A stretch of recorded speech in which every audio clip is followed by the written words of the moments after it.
Welcome back. If you've been following the podcast in recent weeks or months, you probably know that one of the topics we frequently discuss is that of the potential benefits and drawbacks when it comes to treating mental health conditions with medication.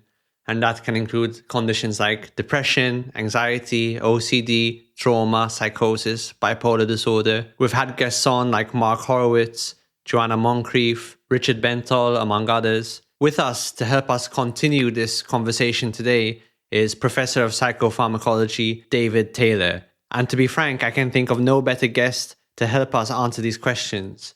David is the Director of Pharmacy and Pathology at the Maudsley Hospital and a Professor of Psychopharmacology at King's College London.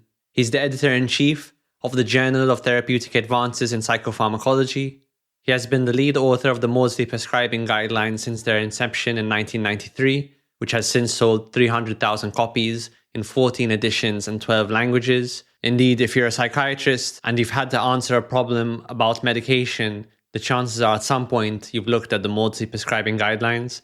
David has also authored over 375 clinical papers in journals such as the Lancet, the BMJ, JAMA Psychiatry, the British Journal of Psychiatry, and the Journal of Clinical Psychiatry. Today we discuss how antidepressants are coming under increasing scrutiny, both from the general public and the culture, but also certain clinicians, and to what extent that scrutiny is valid, what the research says as to how effective antidepressants are, what are the really common side effects, the withdrawal effects of antidepressants, the relevance of Joanna Moncrief's 2021 meta-analysis about the serotonin hypothesis of depression.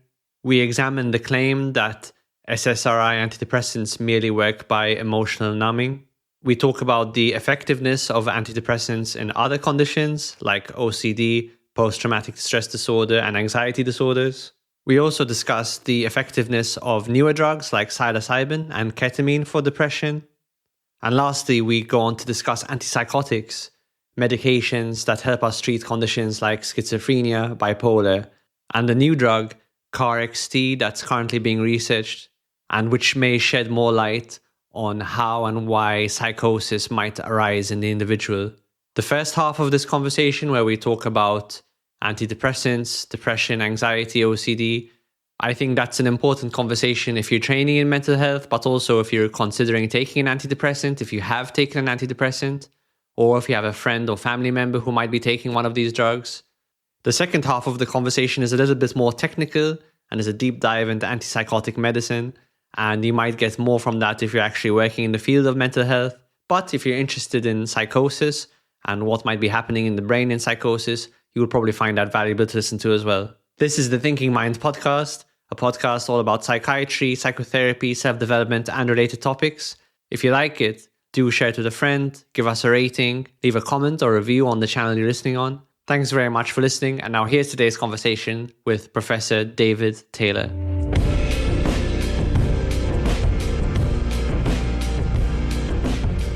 David, thank you so much for joining me. Oh, thank you for having me. One thing we've been talking about quite a lot on the podcast is antidepressants. It feels like antidepressants are coming under a lot more scrutiny nowadays by the general public, by the culture, but even by some clinicians like Joanna Moncrief, Mark Horowitz, who have talked to on the podcast. And even after releasing those podcasts, I got some emails from clinicians, psychiatrists, who they themselves are rethinking antidepressants. So it seems like there's a lot more scrutiny on these drugs. Do you think that scrutiny is warranted? Is it appropriate? Do you think that's backed up by the science or not? What are your thoughts on this?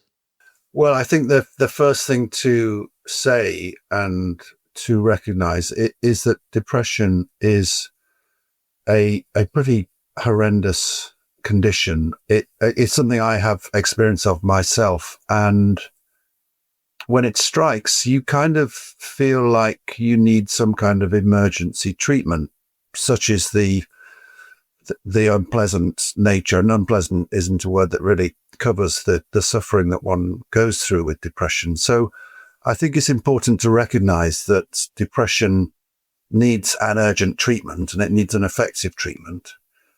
And perhaps that is reflected in the fact that many prescribers are quite willing prescribers of antidepressants because they, for obvious reasons, want to relieve suffering in their patients. I think we are in a period where we are reconsidering the extent of the use of antidepressants. And this is part of a normal cycle, I think, where drugs are introduced. Their benefits are often overemphasized, shall we say, and their adverse consequences underemphasized. And then after they've been used clinically for years or even decades, there's a kind of reversal of that, and their limitations are better recognized, both in terms of a more limited than originally anticipated or measured efficacy and a wider adverse effect profile. So I know that there's a debate at the moment about, well, I suppose there are two things. One, whether or not there is a chemical imbalance in depression that antidepressants put right. And second, that the question as to whether antidepressants work or not. I think the first one really is a question that doesn't really need answering, in as much as it's not very common these days for prescribers to say to people, oh, you've got a chemical imbalance, let's fix it with this here chemical. It's much more often recognized that depression is a consequence of things that happen to you in your life and your genetic predisposition to conditions like depression and anxiety. And you know, everything's chemicals in the end. Everything is atoms and protons and electrons. So whatever depression is, it is something to do with chemicals ultimately. But that's not to say that we necessarily have to say that there is, quote, an imbalance in these chemicals. The question that really needs answering is, do these things work? My understanding, and I think that I've got a good reason that my understanding is that antidepressants do work, and I base that on the results of clinical trials, and in particular the overall results of clinical trials. So if you look at antidepressants compared with placebo, you will find some trials where the antidepressant performs better than placebo, and some trials where the antidepressant performs no better than placebo, that is, that they're equal. But no trials at all where placebo is better than antidepressants. So, you know, if we think about that in terms of, say, football, if we have matches between Liverpool and my team, Leicester City, and Leicester City either win or draw, and Liverpool never win, then we could conclude that Leicester City are a better team than Liverpool, because Liverpool never win. And that, I think we can do that with antidepressants, because there are no studies that I'm aware of, and if there are some, there are very few of them, where placebo beats an active treatment. So we have this body of evidence, and it kind of gets around the problem of the nature of clinical trials, which shows that antidepressants on balance are effective.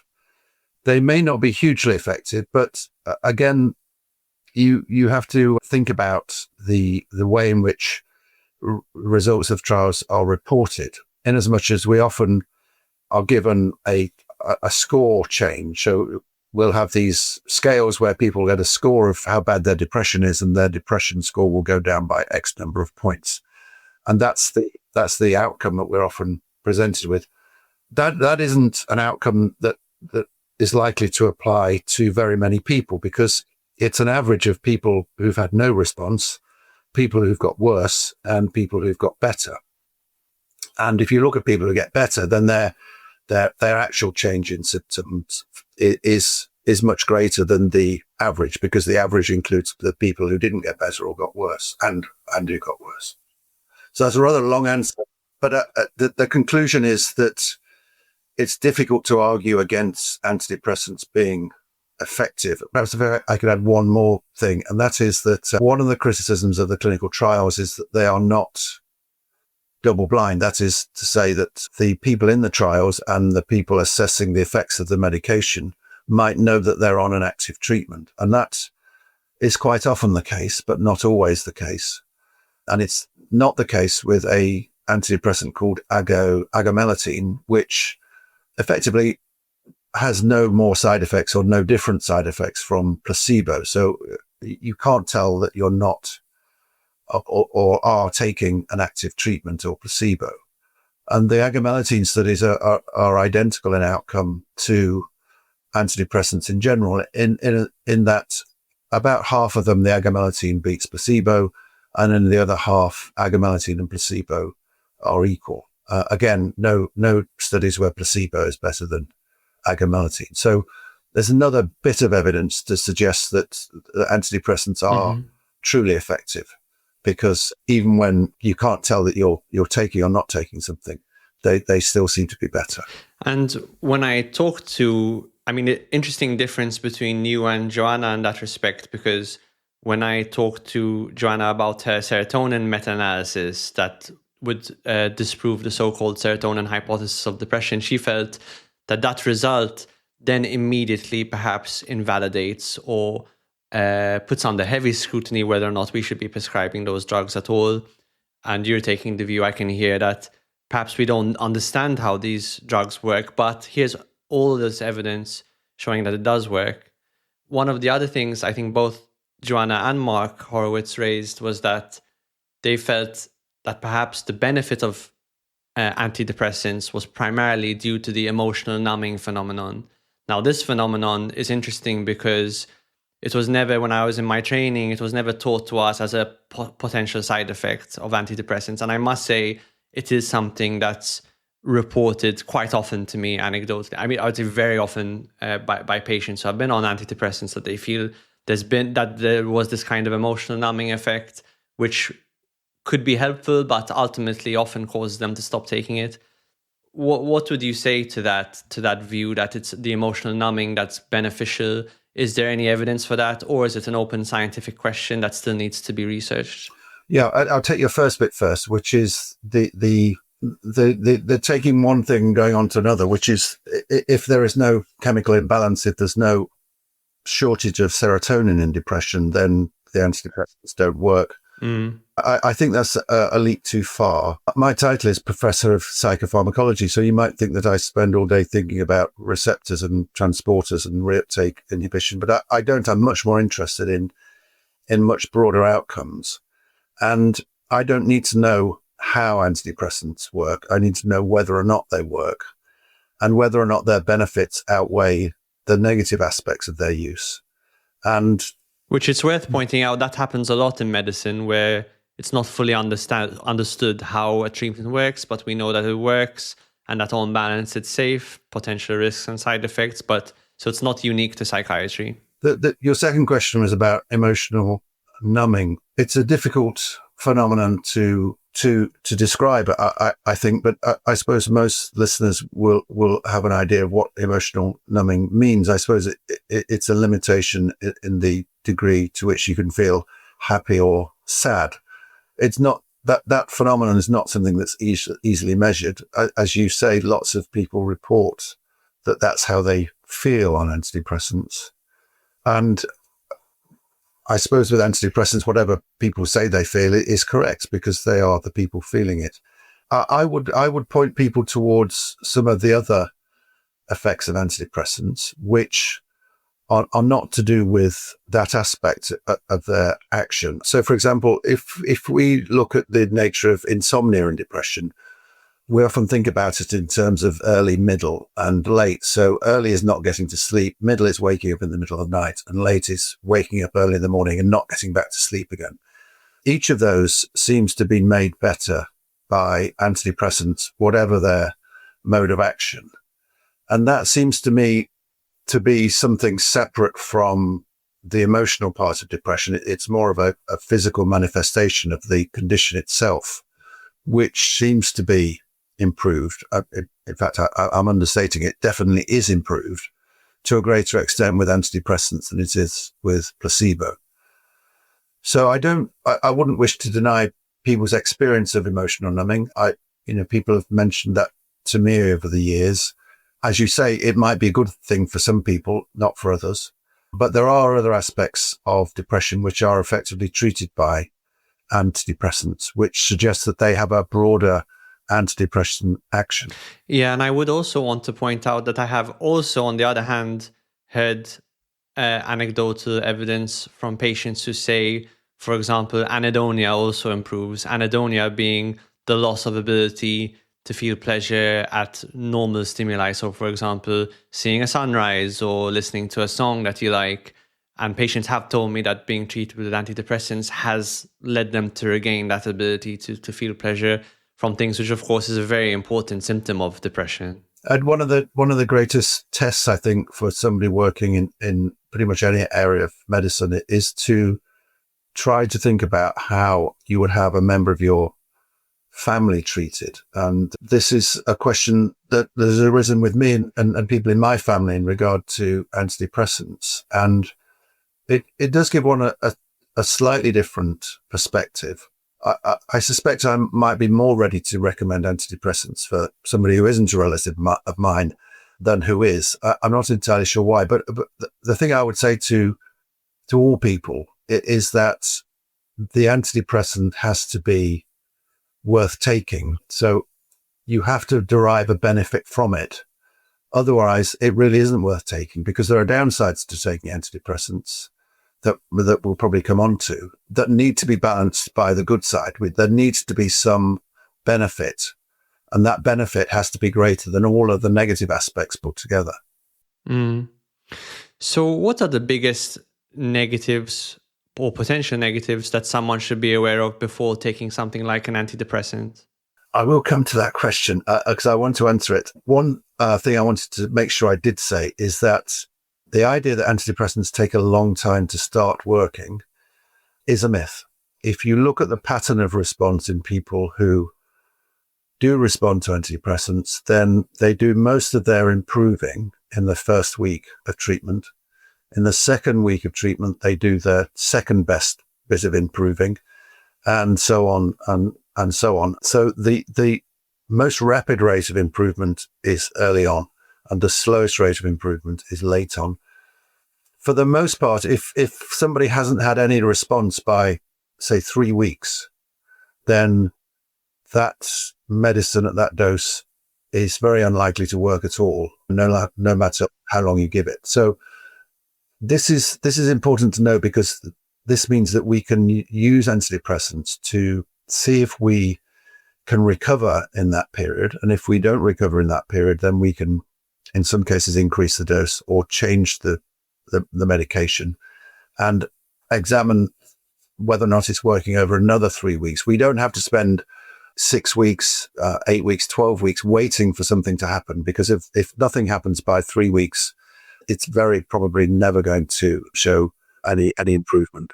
Yes, and following on from that, would you also recommend that even if an antidepressant is established to work in an individual, that they should have very regular check-ins, be that with their psychiatrist or their GP, to have that pros and cons assessment, like, is this medication still working? Are there new side effects? And I only raise this because I very commonly see patients prescribed antidepressants, typically by the GP, on it for 5 to 10 years, during which period no one has asked them, is this working or not? And they just kind of remain on it for no particular reason. This is something I've discussed with Mark Horowitz, who's a great pal of mine. And we kind of came to the conclusion that where antidepressants are going to be used, we ought to be using them rather more like antibiotics. That is, that we use them as a targeted, time-limited treatment for a specific condition. And that means that we treat depression with an effective antidepressant for as short a time as possible, bearing in mind that there is evidence that if you stop too early, then a recurrence of depression is more likely. The data are a little bit murky, but that seems to be the case, that if you're on an effective antidepressant, you need to stay on it for probably 6 months and then slowly come off it in order to get the maximum benefit from it. It's coming to my mind that I haven't answered your question about adverse effects. And right. In my mind, I divide antidepressant adverse effects into the ones you get at the beginning and the ones that carry on throughout the time that you take them. So acute and chronic, if you like. Acute effects are different from chronic effects. So the acute effects are usually with SSRIs like fluoxetine or escitalopram will be nausea. Sometimes you might see what we call agitation, a bit of increase in energy or difficulty getting to sleep. Those things, nausea, insomnia, agitation, they tend to wear off over the first couple of weeks. I like to say to people when they're starting antidepressants, you be the judge of how you take this. Start with, maybe half the dose, see how you feel on that, go up to the full dose. If you start to feel a bit nauseous, then perhaps miss a day, start again, so that the patient is in control of the initiation of the antidepressant. A lot of people will stop taking antidepressants very early on because they're not given the power, so to speak, to adjust their dosage until they get used to it. So actually underdosing in the beginning can be a good thing. Yes. It allows you time to get used to the adverse effects should they occur, and enables you to get on an effective dose so that you can see whether it's going to work or not. I suspect the biggest problem is that of sexual side effects or adverse effects, particularly a loss of interest in sex, a lowered libido. And also there's a decrease in the ability to achieve orgasm in both men and women, which is actually used therapeutically. So there's a medication on the market in some countries, which is effectively an SSRI, which is used for premature ejaculation in men. So these are side effects that don't tend to lessen over time. And there's even a suggestion that they might continue after the antidepressant has stopped being taken. Alongside those more obvious long-term adverse effects are some things that you can only detect if you look at whole populations of people taking antidepressants. So one of those is an increased risk of bleeding. And by that, I mean a stomach bleed or even a brain bleed. There's a slightly increased risk of those things in people taking SSRI antidepressants, particularly in people who also take drugs like warfarin or other blood thinners like DOACs, or people who are on anti-inflammatory non-steroidal drugs. Those combinations seem to give rise to a slightly increased risk of bleeding, but bleeding is an important and a dangerous adverse effect. So a slight increase in that is worth thinking about. Mm-hmm. And of course, we should talk about withdrawal effects. And you quoted the Maudsley Prescribing Guidelines with Mark as well. Am I right in saying you've had some personal experience of having withdrawal side effects from antidepressants? Yes, some time ago now, a couple of decades ago. And it was rather a shock to me. I work in the business, so to speak, and this is my daily life is drugs used in mental health conditions. And I knew about antidepressants. I knew they had withdrawal symptoms. And when I stopped taking venlafaxine, I was beyond surprised, really. I was shocked at not only the severity, but the variety of withdrawal symptoms that I got. And it occurred to me then that we weren't helping people by diminishing the nature and severity of these withdrawal reactions. So at the time, we were saying to people that withdrawal reactions were mild to moderate and short-lived. They absolutely weren't with me, mild or moderate. They were pretty horrendous. And what did you experience? I had very poor sleep. When I did sleep, I had the most kaleidoscopically vivid dreams. I had sudden mood changes. I felt like I had the flu. I had almost constant electrical shock sensations in my limbs and my head. I felt so dizzy that I could barely stand up at times. So all of these things all at the same time was a pretty unpleasant experience. And it lasted several weeks, even though I was trying slowly to reduce the dose. As I said at the beginning, this is 20 odd years ago. So we know much more about how to stop these medications now. And you can probably stop them without getting those symptoms, or at least having them only in a mild form. And that's another aspect of this that we've learned really from people who've had to stop taking antidepressants, that there is a way to stop them if you want to avoid withdrawal symptoms. And the principles of that are to go extremely slowly, much slower than is typically recommended. Is that right? What are the basic principles of coming off these drugs? Well, principle number one is that it's individual to the patient. So some people can stop antidepressants fairly quickly over a matter of weeks. Some people maybe a few months, some people a year or more. It depends on the patient, the medication, how long they've been taking it, the dose. But the speed of the withdrawal needs to be dictated by the patient who's experiencing the process themselves. So the idea is that we go slowly, and we call it hyperbolic tapering, but I've been told by somebody more skilled in maths than me that hyperbolic is the wrong term to use. But the key feature of it is that you decrease the dose by a fixed proportion of the previous dose. So let's say 50%, which would be the absolute maximum you would reduce. So you would go from 20 to 10 to 5 to 2.5 to 1.25 to 6.2, 0.625, and then stop. So this is this hyperbolic tapering gives rise to a linear reduction in the activity of the drug over time. Yes, and Mark explained to us really nicely on the podcast how you want to reduce like that, because it actually reflects the way that drugs occupy receptors in a slightly counterintuitive fashion that you wouldn't expect. As a tiny amount of drug can occupy almost all of the receptor, and therefore even at a tiny, what seemingly tiny reduction can cause a huge loss of engagement of that drug in the receptor. And have so far, as these new ideas about reducing antidepressants are emerging, has there been much resistance, do you think, from the psychiatric community in the UK? Perhaps not, but have you encountered any resistance? Well, you can see this play out on social media platforms like Twitter or X. There are people who ardently believe that antidepressants don't really work and that they are dangerous placebos. There are people at the other end of the spectrum who believe that antidepressants are very valuable drugs and are largely innocuous.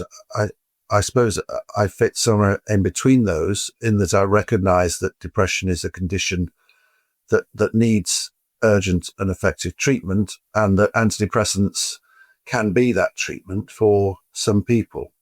But at the same time, I recognize that there are negative aspects to the use of antidepressants, not least the fact that they don't work for everybody, but also that they have long-term adverse effects. And if you take them long-term, there is a risk of withdrawal. And I think in long-term use, it's probably true to say that everybody gets some kind of withdrawal reaction if they were to stop antidepressants abruptly.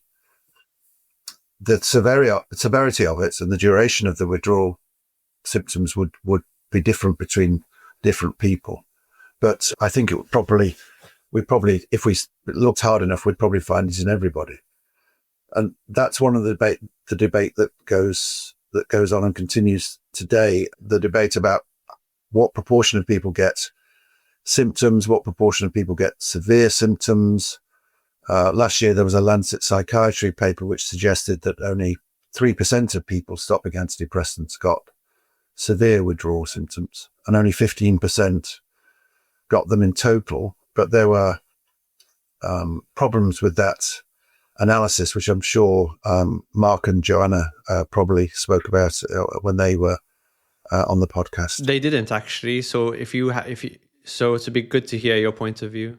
I think you can see how wide of the mark the paper was by its conclusions. They concluded that tapering didn't make any difference to withdrawal reactions, that the duration of treatment didn't make any difference to the likelihood of withdrawal reactions, and that the dose didn't make any difference to the likelihood of withdrawal reactions. Now, all those things are pretty much things that we know not to be true, with probably with 100% certainty. So when the conclusion of a paper goes against what we know, we have to look very carefully at it. And there were a number of problems with the paper. Probably the main difficulty I had with it was that they chose studies which simply categorized people as having withdrawal symptoms or not having withdrawal symptoms.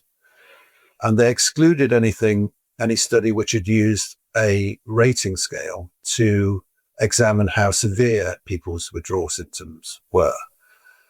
So in doing so, they probably excluded the most useful studies, because those were the studies that had actually bothered to use a measure to look at the extent to which people suffered withdrawal symptoms rather than just whether or not they did.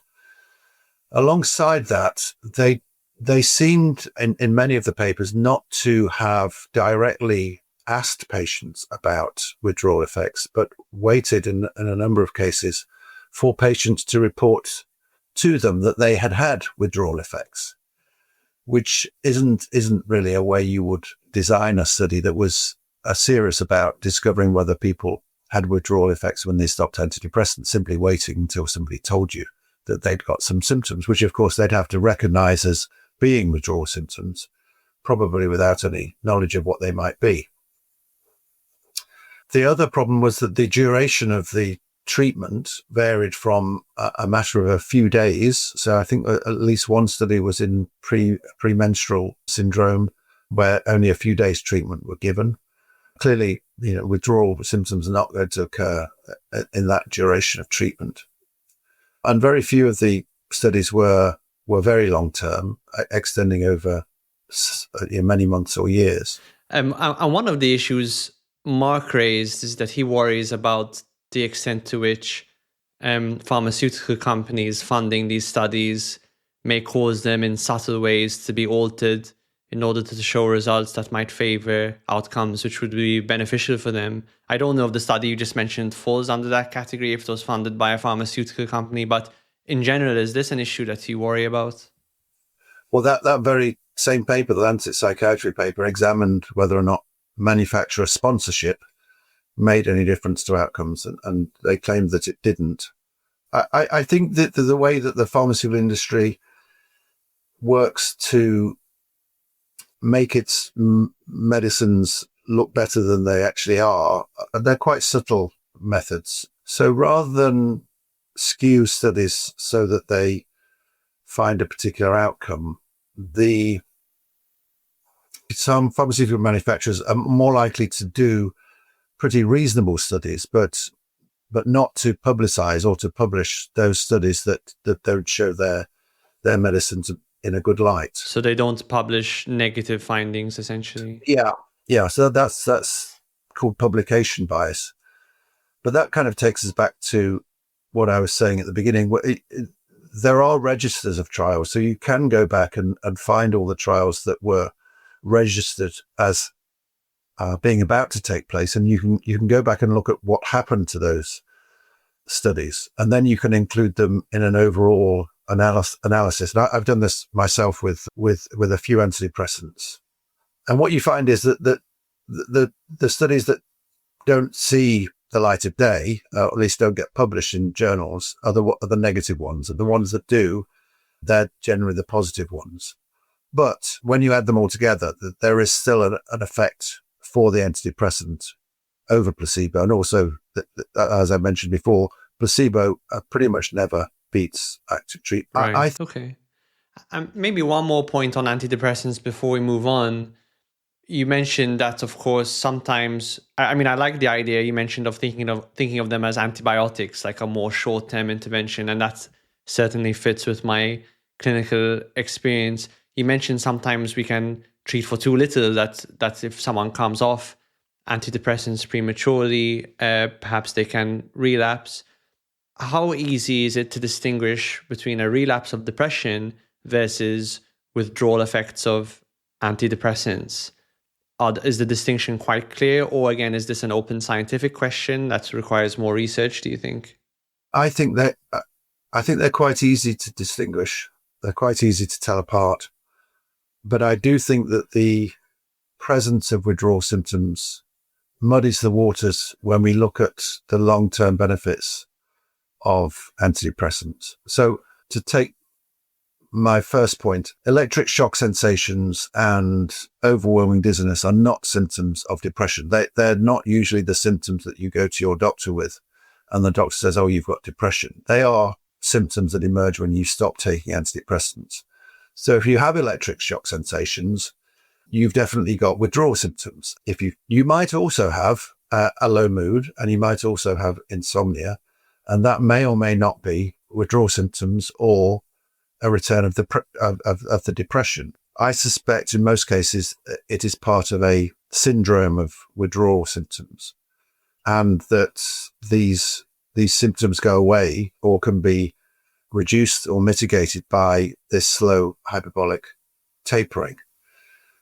In clinical trials, it's pretty clear now that if you take two groups of people, allow one group to stay on an antidepressant, and you get the other group to stop taking an antidepressant, then the group who stops taking the antidepressant will get withdrawal symptoms unless you're very, very careful about it. And those withdrawal symptoms will register on the scales that are used to measure the severity of one's depression. And this means that when we stop antidepressants in clinical trials and we report that X percentage of people relapse, what we're saying is X percentage of people met a threshold score on a depression rating scale, which may have been caused by a return of the depression, but might also have been caused by the emergence of withdrawal symptoms. We can't say which. So there's some clear daylight between the two, but also some gray area that needs to be taken into account. Yes, and you can have both. You can have both withdrawal symptoms and a return of the depression or anxiety. Yes. Are there any new drugs on the horizon for the treatment of depression which you're interested in? Some that might show a newer mechanism of action, like we will discuss about antipsychotics later, or we could talk about psychedelics like psilocybin or ketamine that are they markedly better at potentially treating depression than SSRIs, more conventional antidepressants? Markedly better, possibly. I don't think that the answer to that question is definitely. So psilocybin and ketamine are drugs which seemingly have a different way of acting. They're not part of the paradigm of inhibiting nerve cells taking up of serotonin. They seem to work in different ways. Again, we're not entirely sure exactly how they work. And they seem to work more quickly than antidepressants. And by that, I mean in a matter of hours rather than a matter of days or weeks. So they have a much more prompt effect. I think the jury is still out on both of them. It's worth bearing in mind that a lot of the time, new drugs seem to be an advance. They seem to be better than what we already have. But the more we look into it, the less that becomes the case. That's the cycle you mentioned at the beginning. Yes, and I think we're seeing it with both ketamine and psilocybin now, that as more trials get done, as bigger trials get done, as better trials get done, the superiority of psilocybin and or ketamine over standard antidepressants is reducing, although there is a possibility that they do represent better treatment. From the point of view of my own experience, a better treatment for depression would be one that acted as quickly as possible. So a good analogy would be somebody with a broken femur. You wouldn't want to give them a pain relief that would kick in after a week. You want it to kick in after a few seconds or minutes. And the same is true, I think, of depression, that the quicker you can gain relief from depression, the better it is.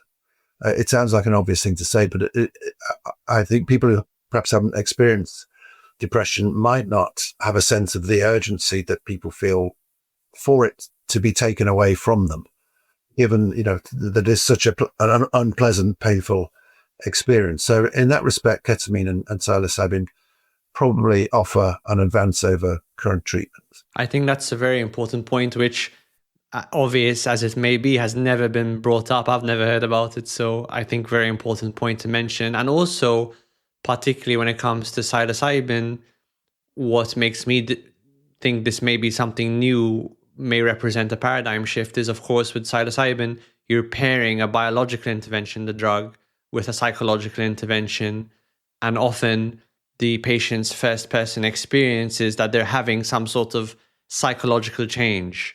And there's an idea that psilocybin may be helping to promote introspection, psychological flexibility, psychological growth in a way that we know is helpful for depression when we look at, for example, cognitive behavior therapy and how that helps people think more flexibly and therefore be less likely to fall into bouts of depression. So that's quite an interesting move forward as well, I think.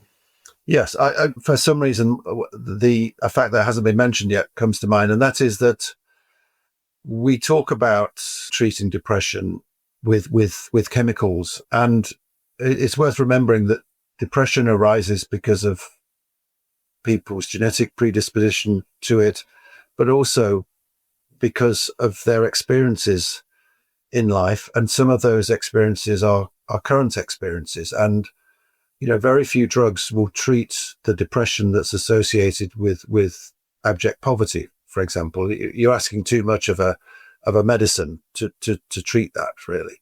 So we should never forget the situation in which the person with depression resides, if you like, and how likely something is to work given their situation, the way they have to live their lives.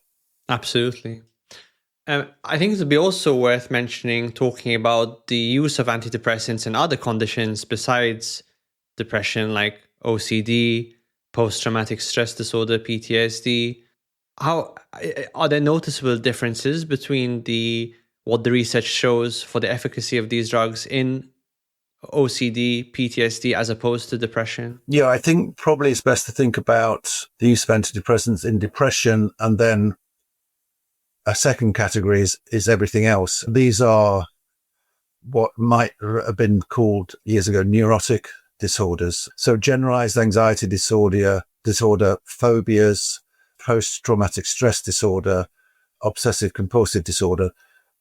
If we group those all together as not depression, antidepressants are different in those other conditions, generally speaking, because they take a little bit longer to work. And in many of those conditions, you need a somewhat higher dose than you do in depression. It does vary a little bit between conditions. But generally speaking, the same observations apply in those non-depression conditions as they do in depression, that antidepressants are generally effective and that placebo never or very rarely beats an active treatment. Right. Okay. Some of these things that the symptoms are easier to quantify in terms of their severity. So obsessions and compulsions are probably a more tangible thing to measure in respect to their severity than is depression itself, which reminds me of another thing that I should say to listeners, and that is that one of the problems we have in psychiatry is that we can't measure something concrete like blood pressure or blood glucose. We have to make an estimate of the severity of somebody's condition by asking them questions and then scoring them on a chart, which is prone to its own biases and sensitivities and lack of sensitivity. Yes. And obviously, as with depression, when you're treating these conditions like OCD, PTSD, anxiety with medications, the evidence would show that it's most effective when it's paired with some sort of psychological intervention, and probably also realistically taking into account, as you say, the person's social circumstances and doing your best to ameliorate those problems as well. Yes, and I suppose that treatment continues for as long as it's required, based on the success of psychological treatments that run alongside the drug treatment, and the positive changes in the patient's situation. Yeah, absolutely. It can be hard to tease apart what's happening exactly there. I'd like to talk a little bit about antipsychotic medications. So, for listeners, when we're talking about psychosis, we're of course talking about things like hallucinations, hearing voices, unusual beliefs, what we might call delusional beliefs, paranoia, things like that. I think most psychiatrists would generally feel, I suspect, more comfortable relying on the efficacy of antipsychotics than antidepressants. It seems to be a little bit less controversial. And generally, psychiatrists find that more often than not, antipsychotics actually do work in relieving a very, very, difficult, intense, stressful mental condition. But that being said, sometimes they don't. So sometimes patients are treatment resistant, and there still seems to be quite a lot of mystery about what could be the biological mechanisms underlying a mental state like psychosis. And again, people like Joanna Moncrief would say actually there's no evidence for a biological mechanism. There's at least one new antipsychotic emerging, KarXT. Could you talk a little bit about what makes KarXT different and what does the research tell us about it so far? Well, before we get to KarXT, which is called Cobenfy now, this was rather annoying when these drugs change their name. We need to go back to the early 1950s because this is where the psychopharmacological era starts, and it pretty much starts in 1952 with a report that a drug used for TB, isoniazid, was making everybody on the TB wards not depressed, or rather happy. And this was a revelation to a kind of psychoanalytical dominated field in psychiatry, that giving somebody a chemical could alter their mood. And more or less at the same time that this was going on, some French psychiatrists had borrowed from a cardiovascular surgeon some chlorpromazine that the surgeon had been using as a pre-medication agent, and they'd given it to their people with psychosis, what we would call schizophrenia and bipolar disorder, and found that it made people rather calm and also reduced their hallucinations, their auditory hallucinations, that reduced the extent to which they heard voices, it reduced their disordered thoughts. So these things were discovered accidentally, which I suppose is can be considered a negative thing, because we've then spent the next 60 years trying to work out what it is that these things do that makes them work. But the positive side of this is that the effect of isoniazid, later iproniazid, later imipramine, which was developed from both of these lines of inquiry, the effect of those things was so obvious that you could see it with the naked eye. You didn't need any clever trials. If you gave it to people with depression, they got better. Likewise, the antipsychotics. If you gave it to people with a psychosis, their psychosis went away for the most part in most people. So the effect was so obvious that you didn't need a trial to show it. And this is what happened in the 1950s, that the various compounds were developed with kind of barn door obvious level effects on patients who had hitherto shown no response to anything at all, really. If we look at the line of inquiry with antipsychotics, we found chlorpromazine was effective. We made other drugs like chlorpromazine, they were effective. And then Paul Jensen developed from, of all things, pethidine, haloperidol, which was also antipsychotic. And then in the mid-60s, after the discovery of dopamine receptors, it was found that these drugs were blocking dopamine receptors. So from that came the dopamine theory of psychosis or schizophrenia, which simply put is that in people with psychosis, there's too much dopamine, and the way we treat it is that we block the action of dopamine with dopamine blockers or dopamine antagonists, which are antipsychotics. And we've been living with that line of inquiry for 60 plus years now. A few years ago, a drug was introduced called pimavanserin, which is a drug which is effective in psychosis that we see in Parkinson's disease. and it's effective without affecting dopamine, which is peculiar because it's thought that the psychosis that we see in Parkinson's disease is actually caused by the dopaminergic drugs, the dopamine stimulating drugs that we give people to treat their Parkinson's. So that was probably the first sign that you could treat psychosis with something other than a dopamine blocker. And then seemingly out of nowhere came CarXT or Cobenfy, which is a combination of two drugs, xanomeline and trospium. Now, xanomeline has been about for quite a while. It's a stimulating drug. It stimulates receptors rather than blocks them, and it doesn't affect dopamine, or at least directly. It stimulates cholinergic, so-called muscarinic receptors. And it was initially examined as a treatment for dementia, and there were some trials in the 1990s, which showed that it had a small effect in improving cognitive function in people with dementia, had a rather larger effect in respect to treating psychosis in people with dementia, but that it was almost completely intolerable to patients because it caused a variety of adverse effects, including fainting in a substantial proportion of patients. So xanomeline as a possible treatment was pretty much abandoned until somebody had the bright idea of blocking the effects of xanomeline outside the brain and allowing it just to work inside the brain. And that's what the trospium is for. That's a drug which blocks cholinergic or muscarinic receptors outside the brain. So xanomeline, it's actually blocked outside the brain, so it doesn't cause so many side effects, but its effect is not in the brain is not impeded by trospium, which can't itself get into the brain.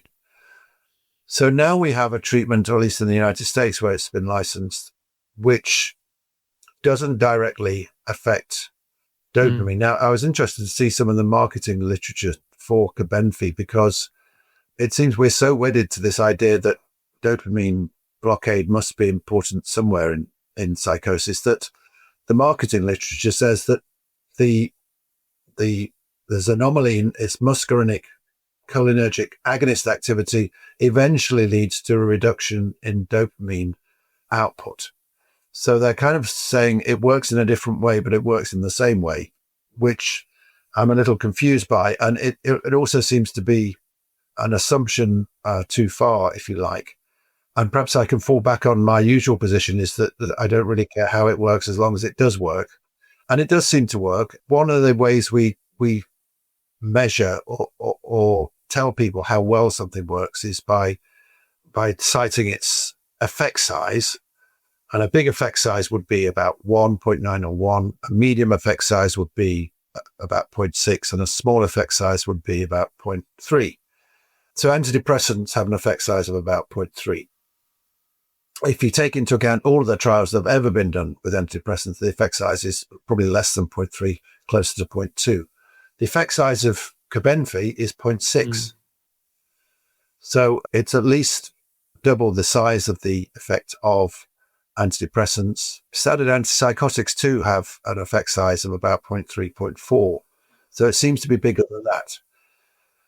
Now, we could get very excited about this because it's on the face of it, it seems that Cobenfy is going to be more effective than standard antipsychotics, but it hasn't yet been compared with a standard antipsychotic. So all we have at the moment is a couple of trials where it's been compared with placebo. And there are two possible explanations for its large effect size. Either Cobenfy is more effective than the drugs we're used to, or in the trials that were done, placebo was much less effective than it is in other studies because the effect size calculation is done by looking at the difference between the placebo effect and the antipsychotic effect. So the jury's still out on that. People are very, very hopeful that it will represent a step forward in treatment. It's probably worth saying that we do have another drug which has some of the properties of of gabapentin. That's clozapine.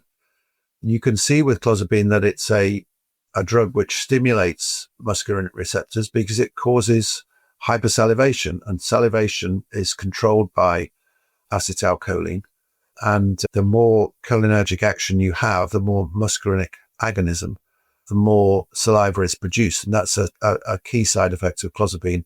And now it seems might be a key therapeutic effect of that drug. So it might also help us solve the mystery, which has been around, I suppose, since the 90s when clozapine was introduced, which is why the hell is clozapine so effective in these treatment-resistant cases? Yes.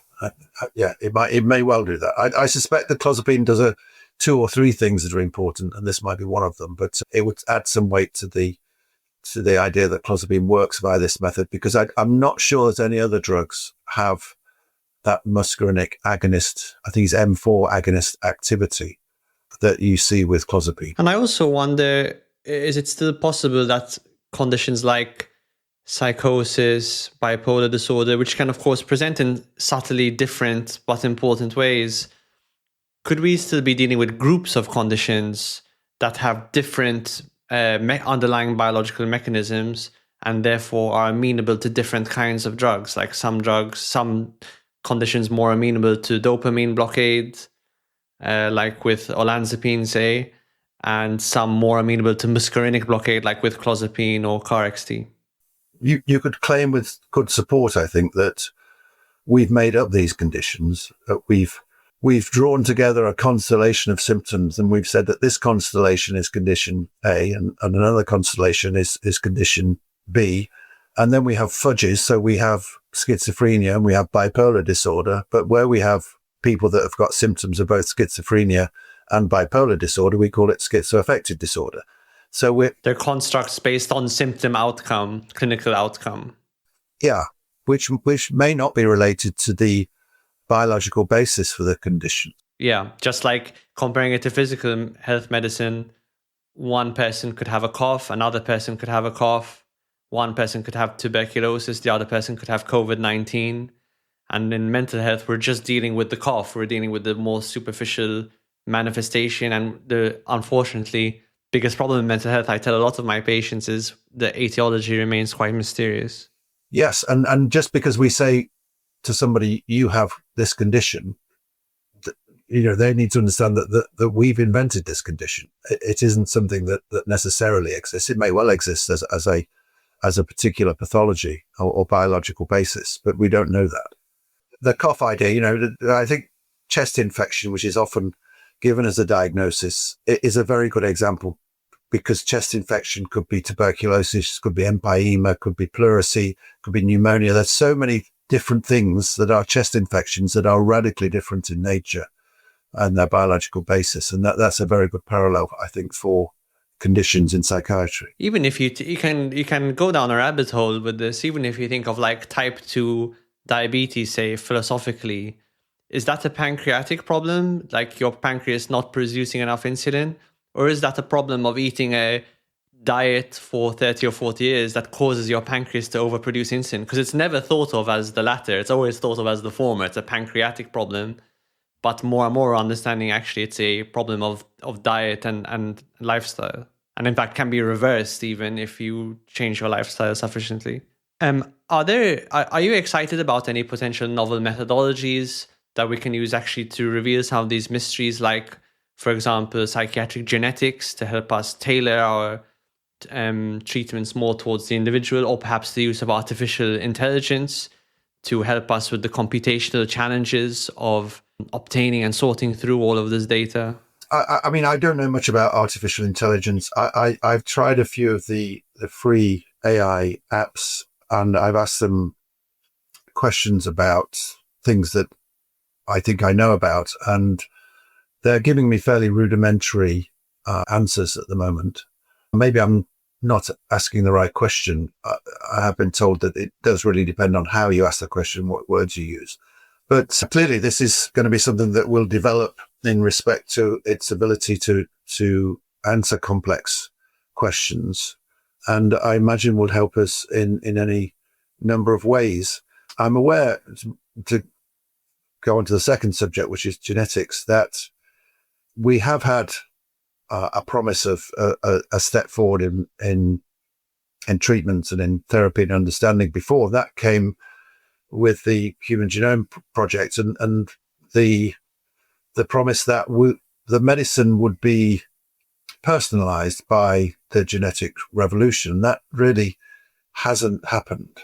There are a few areas of medicine where genetics play a major part. So some cancer treatments, for example, but not many others. I think things are coming along reasonably well in mental health.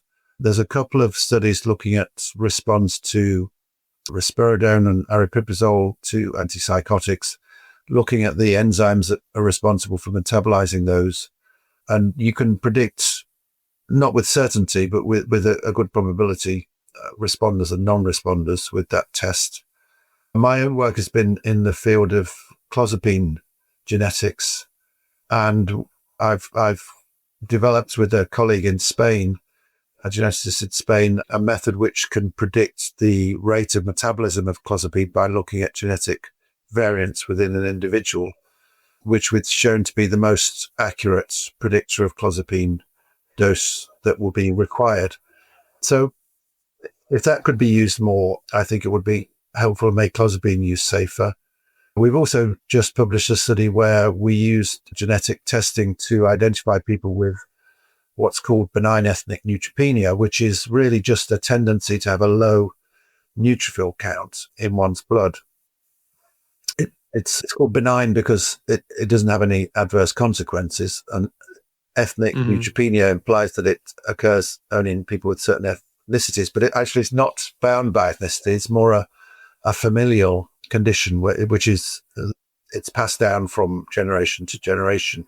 But what we found, what we showed in that study, is that if you look for the genetic variant that's responsible for benign ethnic neutropenia in people on clozapine, you will find an awful lot of people with undiagnosed benign ethnic neutropenia, which makes non-use of the test when it's available rather inexplicable, because benign ethnic neutropenia is a condition where the neutrophils can fall and clozapine would then have to be stopped. And when clozapine is stopped in people, they usually relapse very badly. So So do you think we should stop taking this into account and continue prescribing the clozapine regardless of the neutrophil count? Yeah, and in fact, I've experienced of several instances where that has exactly been the case. So a couple of weeks ago, a patient presented, having been on clozapine for, I think, 5 or 6 years. They suddenly had a low neutrophil count. We did the genetic test. It showed that they had benign ethnic neutropenia, which meant that their low neutrophil count was in fact normal for them. That's the key point about benign ethnic neutropenia, that they're a group of people who generally have lower neutrophil counts than people, for example, of European ancestry. So we were able to continue with that patient. And I've experienced of lots of others in similar situations. If you look at people on the clozapine non-rechallenged database, most of those have got undiagnosed benign ethnic neutropenia. Right. Okay. Yeah, that makes a lot of sense. So hopefully more and more as we answer some of these questions, we'll be able to streamline these drugs, make them safer, and allow us obviously to discontinue a treatment when appropriate, but also continue it when it should be continued. Yeah, absolutely. We're out of time, but David, when we were trying to find guests who could help us answer these questions about the different psychiatric drugs, we couldn't think of a better guest than yourself. Thank you so much for coming on and spending some time with us and helping us answer these very difficult questions with us today. Thank you. It's been an absolute pleasure.